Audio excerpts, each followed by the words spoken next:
Telangana public service commission group 1 result, group 2 result ఇచ్చింది. ఈరోజు group 3 ఇస్తుంది.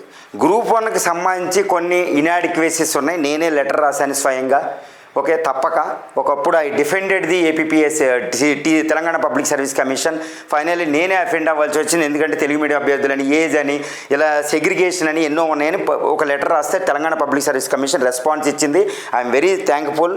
ఎందుకంటే తెలంగాణ పబ్లిక్ సర్వీస్ కమిషన్ ఉన్న మెంబర్స్, చైర్మన్ వాళ్ళ కమిట్మెంట్కి నేను నిజంగా అప్రిషియేట్ అండి. ఎందుకంటే వాళ్ళు రెస్పాన్స్ ఇచ్చారు అంటే పబ్లిక్కి వాళ్ళు మాట్లాడడం సిద్ధపడ్డారు. ఇది అన్ప్రెసిడెంటెడ్ ఒక రకంగా. తర్వాత గ్రూప్ 2కి రిలేటెడ్గా నేను గ్రూప్ 1లో పడిపోయి గ్రూప్ 2ని పట్టించుకోలేదు. కానీ వందల మంది అభ్యర్థులు నేను అసలు పట్టించుకోలేదు. మొన్న నైట్ అయితే ఒక ఆయన బాధపడిపోతున్నాడు, సార్ మీ దగ్గరికి వచ్చాను, ఫుట్బాల్ మీద ఉన్నా సార్, నేను ఎస్సీ క్యాండిడేట్ని సార్, 40 సంవత్సరాలు సార్, నాకు ఇప్పుడు తేడా వచ్చేసింది, ఓఎంఆర్ షీటే కనపడతలేదని. మొట్టమొదటి విషయాలు ఏంటంటే ఈ జిఆర్ఎల్ ఇచ్చారు ర్యాంకింగ్కి. ఈ జిఆర్ఎల్తో పాటు ఓఎంఆర్ షీటు డిలీట్ అయిన క్వశ్చన్లు మాస్టర్ కీ ఇచ్చేశారు. ఇది మీకు తెలిసి భాష. మాస్టర్ కీ ఇచ్చారు, డిలీట్ అయిన క్వశ్చన్లు ఇచ్చారు, అదేవిధంగా ఓఎంఆర్ షీట్లు పెట్టేశారు. అంటే అభ్యర్థికి ఎంత స్కోర్ వస్తుందో తెలిసిపోతుంది, వాళ్ళు వెతుక్కుని చేసేసుకుంటారు. కానీ ఈ అభ్యర్థికి వచ్చిన స్కోర్కి ఈ జిఆర్ఎల్లో ఉన్న స్కోర్కి తేడా రాకూడదు. వస్తే 1, 2 ఏదో అభ్యర్థి కొంచెం ఫేవర్గా వేసుకుంటాడని. కానీ ఇక్కడ జరిగింది ఏంటంటే ఈ జిఆర్ఎల్ ర్యాంకింగ్కి ఈయనకు అభ్యర్థికి వచ్చిన స్కోర్కి ప్రతి వాళ్ళకి డిఫరెన్స్ వచ్చేసింది. అంటే ఆ మోస్ట్ వచ్చేసింది. అది ఒకళ్ళకి ఎక్కువ, ఒకళ్ళకి తక్కువ. ఈ కింద ర్యాంకింగ్లు పడిపోయిన వాళ్ళకి ఎక్కువ వస్తే వాళ్ళు పట్టించుకోరు, విషయాన్ని పక్కన పడేస్తారు. కానీ ఎక్కువ వచ్చిన వాళ్ళు నెమ్మదిగా ఉంటారు. కానీ తక్కువ వచ్చి జీవితాలు పాడైపోయేలా ఉన్నాయి. ఇప్పుడు వీళ్ళ అభ్యర్థులు ఏంటంటేనండి, ఒక 2 ఎగ్జాంపుల్ చెప్తాను. ఒక పిహెచ్ అభ్యర్థికి 380 వస్తే ఆయన ఓఎంఆర్ షీటు మాస్టర్కి అన్నీ చూసుకుంటే జిఆర్ఎల్ ర్యాంకింగ్లో 315 వచ్చినాయి. ఎందుకు 65 మార్కులు డిఫరెన్స్ వచ్చింది. అంటే ఆయన ఓపెన్లో ఆల్మోస్ట్ ఒక కోటాలో వెళ్ళిపోయే అభ్యర్థికి ఇలా రావడం వల్ల ఆయన పిహెచ్లోనే పొందే అవకాశం ఉంది. అంటే పిహెచ్ అభ్యర్థి పిహెచ్లోనే ఉండాలా. 2, ఒక అమ్మాయి ఒక scientist, almost I should not reveal the name etcetera 412 వస్తే according to the OMR sheet మాస్టర్కి డిలీట్ అయిన క్వశ్చన్లు ఎక్స్క్లూడ్ చేస్తే అమ్మాయికి 412 352 పడిపోయింది, 60 మార్కుల డిఫరెన్స్. అమ్మాయి ఏపీపీఎస్సీకి వెళ్తే 144 సెక్షన్ ఉందని 50 మంది 100 మంది అభ్యర్థులను పంపడం జరిగింది. ఇప్పుడు వాళ్ళ పరిస్థితి ఏంటి? ఇలాంటి వందలాది కోకొల్లల ఎగ్జాంపుల్స్ వచ్చేసినాయి. అదేవిధంగా రెండో మోస్ట్ ఇంపార్టెంట్, అసలు ఈ ముందు ఈ విషయం తీసేసి ఓఎంఆర్ షీట్ మిస్సింగ్కి వెళ్దాం. ఇప్పుడు ఈ విషయంలో ఎందుకు ప్రాబ్లమ్స్ వస్తాయి? టెక్నికల్ స్నాక్స్ అవి ఉండొచ్చు. సాఫ్ట్వేర్లో ఏమైనా ఎక్సెల్ షీట్ చేసేటప్పుడు ఇవన్నీ సబ్స్ట్రాక్షన్ ఎక్స్ట్రా అడిషన్ చేసేటప్పుడు ఏమైనా ప్రాబ్లమ్స్ రావచ్చు. రిజర్వేషన్ వైజ్ చేస్తే ప్రాబ్లం రావచ్చు.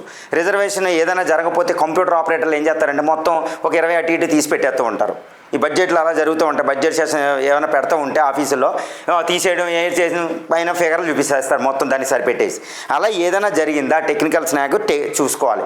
లేదా అకార్డింగ్ టు ది రిజర్వేషన్ ఇక్కడ కూడా ఏదైనా సెగ్రిగేషన్ జరిగిందా అనేది చూసుకోవాల్సిన అవసరం ఉంది. అంటే ఈ 2 తప్పిదాలు ఏదనేది ఫ్యాక్ట్ చెక్ అనేది చాలా ఇంపార్టెంట్ అండి. లక్షల మంది అభ్యర్థులు. ఓకే, తర్వాత అరౌండ్ 13,000 అంటే వేల కొద్దీ ఓఎంఆర్ షీట్లు మిస్ అయినాయి అని వస్తున్నాయి. 13,000 ఓఎంఆర్ షీట్లు. ఎందుకంటే జిఆర్ఎల్ వచ్చేస్తాయి, జిఆర్ఎల్ గ్రాండింగ్ ర్యాంకింగ్ లిస్టులు అన్నీ వచ్చేస్తాయి. 13,000 అంటే యాక్చువల్గా ఈ ఎగ్జామ్కి అటెండ్ అవ్వడమే 50% దాకా అటెండ్ అయ్యారు. 50% నాన్ సీరియస్కి అన్నింటిలో అటెండ్ అవ్వలేదు ఈ ఎగ్జామ్ని, గ్రూప్ 2ని. అవునా కదా, అటెండ్ కాలేదు. ఎందుకంటే గ్రూప్ 3 చూసి ఎందుకంటే నాకు వద్దా రాదని అటెండ్ అవ్వలేదు. అవి అటెండ్ అయినవి 50% మంది కదా చాలా సీరియస్ అభ్యర్థులు. వాళ్ళు ఎటువంటి తప్పుకు ఆస్కారం ఎవరు అయినా ఓఎంఆర్ షీట్లో ప్రాబ్లమ్స్ దొరికి అశ్రద్ధగా చాలామంది ఉంటారు. కానీ ఇక్కడ 2,50,000 మంది అభ్యర్థులు అయితే 13,000 మిస్ అయినాయి. అంటే సుమారు 5% పైగా మిస్ అయిపోయినాయి. ఇది అబ్నార్మల్గా కనిపిస్తుంది. అంటే ఓఎంఆర్ షీట్లు కొంచెం మిస్ అయినాయి.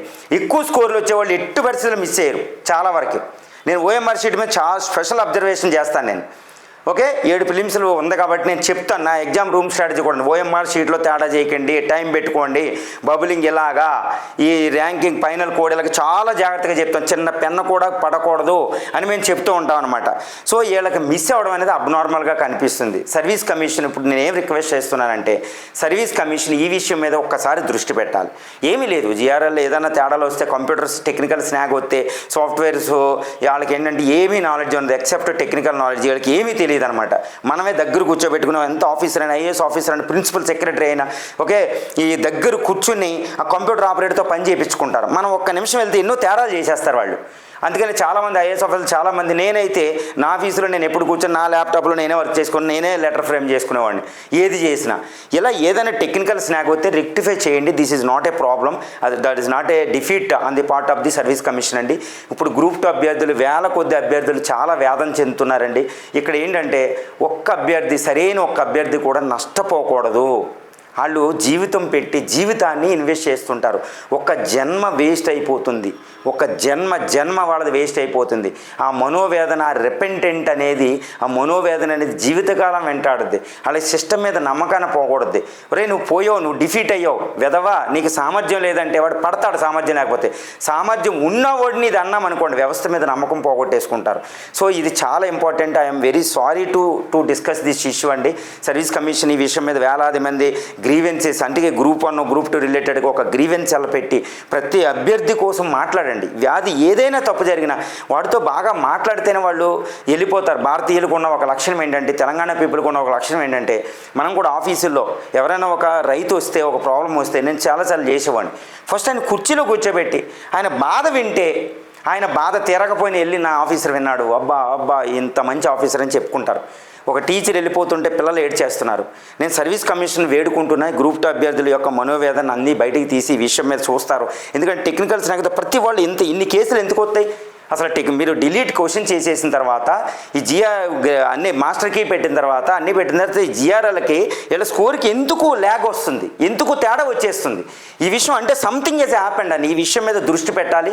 చాలామంది ఫ్యాకల్టీలు ఈ విషయం మీద మాట్లాడుతున్నారు, నైట్ ఓవర్ టర్న్ అయిపోతున్నారు, ఏం జరుగుతుందో తెలియదు. సో ఈ విషయం మీద సర్వీస్ కమిషన్ దృష్టి పెడతాని వేడుకుంటున్నాం. సర్వీస్ కమిషన్కి appealing to the service commission members and service commission chairman Burra Venkatesham గారికి ఈ విషయం మీద దృష్టి పెట్టండి. మనం ఎట్టి పరిస్థితుల్లో వాళ్ళ హెల్ప్ డెస్క్ పెట్టి వాళ్ళ సాధక బాధకాలు తెలుసుకుని వాళ్ళ సమస్యలను పరిష్కరించాలి. దీనివల్ల గవర్నమెంట్కి బ్యాడ్ వస్తుంది, అందరికీ బ్యాడ్ వస్తుంది. ఎందుకంటే లక్షలాది మంది అభ్యర్థులు అంటే it's not a normal thing అండి. అది కూడా group 2 the most important exam of the service commission. Group 1 ఉన్న దీనికోసం ఎక్కువ క్రేజీగా ఉంటే చాలా ఇంపార్టెంట్ ఉంటుంది. కాబట్టి దీని మీద దృష్టి పెడతారని ఆశిస్తున్నా. ఐఎమ్ వెరీ సారీ, బట్ ఇది 80% రెక్టిఫై చేస్తారని ఆశిస్తున్నా. స్టూడెంట్లు మీకున్న సాధక బాధకాలు ఇక్కడ కామెంట్ల రూపంలో మీరు అన్నీ పెట్టుకోండి. దానివల్ల కూడా వాళ్ళకి తెలిస్తే నేను ఎప్పుడు టర్న్ ఆఫ్ చేయను. ఓకే, పొలైట్ లాంగ్వేజ్తో ఏదైనా ఉంటే పొలైట్ లాంగ్వేజ్తో మీరు కామెంట్లు పెట్టుకోండి. Okay, thank you very much.